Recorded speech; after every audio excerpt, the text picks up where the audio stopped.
शाही ईदगाह मस्जिद परिसर के सर्वे के आदेश के बाद शीतकालीन अवकाश हो गए थे और आज कोर्ट खुले हैं। आज कोर्ट में ज़बरदस्त हलचल है क्योंकि सर्वे की जो लीगल जो प्रोसीजर है, जो प्रक्रिया है, उसकी शुरुआत आज से होनी है। और ऐसे में हिंदू पक्षकार जिनकी याचिका पर ये आदेश हुआ है हमारे साथ हैं विष्णु गुप्ता, हिंदू सेना के अध्यक्ष हमारे साथ हैं। तो क्या लग रहा है, आप इसको एक बड़ी जीत देख रहे हैं?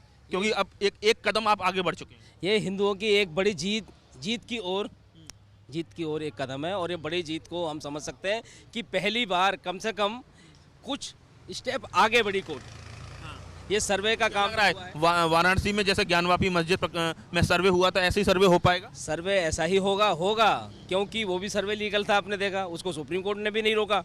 वैसे ही ये कहीं पे भी चले जाएं, ये सर्वे नहीं रोकने वाला, ये एकदम लीगली कानून के तहत सर्वे हो रहा है और सभी साक्ष्य, सभी पक्ष कानून में जज साहब ने ध्यान में रखते हुए ये आमीन सर्वे का आदेश दिया है। तो इसमें कहीं किसी को हड़बड़ी और आदेश के खिलाफ हंगामा मचाने की ज़रूरत नहीं है। तो आज अमीन जो मुस्लिम पक्ष है उनको नोटिस तामील कराएगा कि हमें सर्वे करना है। तो क्या लग रहा है, मुझे लग रहा है जो सूचना मिल रही है कि मुस्लिम पक्ष आज ऑब्जेक्शन दाखिल कर रहा है कि ये सर्वे कानून संगत नहीं है, धर्म विरुद्ध है पूरी तरह से। तो इसको लेकर क्या कहना है? ऐसा है, लग रहा है उनको कानून की जानकारी नहीं है। आमीन सर्वे ऐसे ही होता है, शुरुआती स्टेज होती है केस की है। हम जिस चीज़ के लिए हम केस फाइल कर रहे हैं, भाई कोर्ट भी तो देखे कि वो उस मामले में सारा विवाद क्या है, कितनी भूमि किसके पास है, कितनी भूमि कितना है, क्या सर्वे पे क्या मौजूद है, मौके पर क्या बना हुआ है, कहाँ मजार बनी हुई है, कहाँ क्या बना हुआ है। हमने इसकी भी मांग की कि सर्वे होना चाहिए, आमीन सर्वे, और साथ साथ हमने वहाँ स्टे की भी मांग की कि जब तक कोर्ट की प्रक्रिया चले तब तक वहाँ कोई भी नया निर्माण ना हो। यानी यथास्थिति वाद दाखिल आपने किया है पूरी तरह से, कोई भी नया बदलाव ना हो, कोई भी फेरबदल ना हो, निर्माण ना हो या कोई भी साक्ष्यों को मिटाने की कोशिश। जी यही है। किन किन चीज़ों को आपने मांगे ऐसी हैं जो आपने कोर्ट में रखी हैं? ऐसा है, भगवान श्री कृष्ण जी का इतिहास हमने दिया है जो कि सारी दुनिया जानती है। भगवान जी का जन्म यही जन्मस्थल में हुआ था, मथुरा में। और दूसरा हमने एक पॉइंट दिया था कि 1968 का जो फेक एग्रीमेंट है, यानी श्री कृष्ण जन्म स्थान से जो फेक एग्रीमेंट हुआ है, जो शाही ईदगाह के साथ जो 1968 में समझौता, हाँ, समझौता जो 1968 में हुआ वो एकदम गलत है। समझौता जमीन के मालिक से होता है, ना कि जो वहाँ पे रख रखाव करने वाला है उसके साथ नहीं। केयर टेकर के साथ कैसे हो सकता है? जमीन का मालिक है उसी से तो समझौता होगा। जिस ट्रस्ट के नाम जमीन थी वो ट्रस्ट समझौता करेगा, लेकिन जो रख रखाव कर रहा है उस ट्रस्ट के साथ मस्जिद कमेटी का समझौता हुआ, जो कि एकदम इल्लीगल है। कोर्ट ने उसको देखा और इल्लीगल है। और उस इल्लीगल वाले मामले में हम पूर्व में भी हाई कोर्ट से भी केस जीत चुके हैं, लेकिन मुस्लिम पक्ष मानने के लिए तैयार नहीं, उस जगह को छोड़ने के लिए तैयार नहीं। अब दोबारा से कानूनी प्रक्रिया शुरू हो रही है तो उसमें भी अड़ंगा लगाने की। लॉर्ड्स ऑफ वर्शिप एक्ट 1991 का भी जिक्र होता है। ऐसा है, लगातार मुस्लिम पक्ष कहता है कि जिस तरह से 1947 के बाद जो धार्मिक स्थल हैं उसमें किसी तरह छेड़छाड़ नहीं की जाएगी। ये यहाँ पे वर्शिप एक्ट यहाँ लागू ही नहीं होता, उसका पैरा 4 पढ़ेंगे तो आपको पता चल जाएगा। और एक विष्णु शंकर जैन जो एडवोकेट हैं, उन्होंने एक याचिका यहीं लगाई थी वर्शिप एक्ट को लेके। वो वर्शिप एक्ट में वो केस जीत चुके हैं, जो कि सबको पता होगा।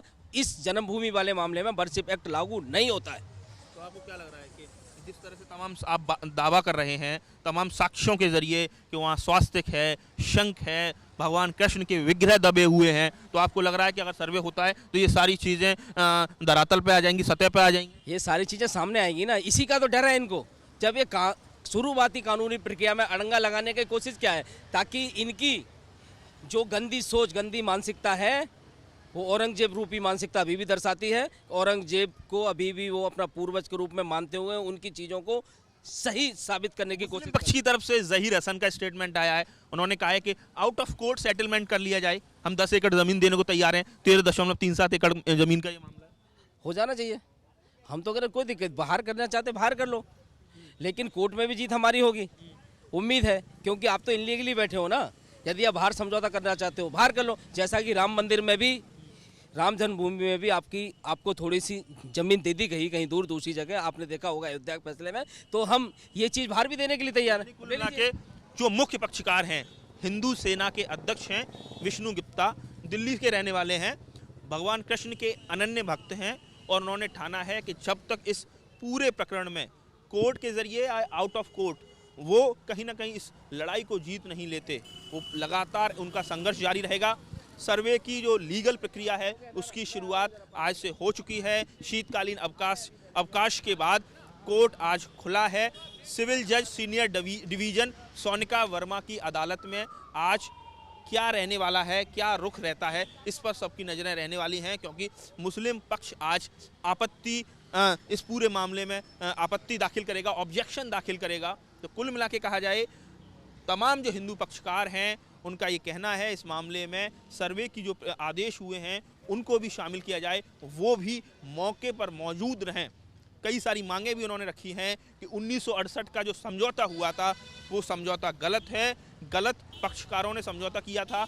जो पक्षकार हिंदू पक्ष की तरफ से रहे थे, श्री कृष्ण जन्मस्थान, वो कहीं ना कहीं उनको लीगल राइट ही नहीं था उस समझौते को करने का। इसके साथ ही कि जब तक कोई फाइनल फैसला नहीं हो जाता वहाँ यथा स्थिति कायम रहे, इसको लेकर भी एक कोर्ट में मांग रखी गई है। तो कुल मिला के कहा जाए, सर्दी की इस गलन भरी सर्दी में जो सियासी तपिश है वो बढ़ी हुई है और कोर्ट में आज हलचल भी ज़बरदस्त रहने वाली है।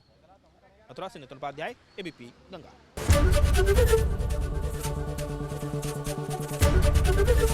एबीपी गंगा, खबर आपकी, जुबान आपकी।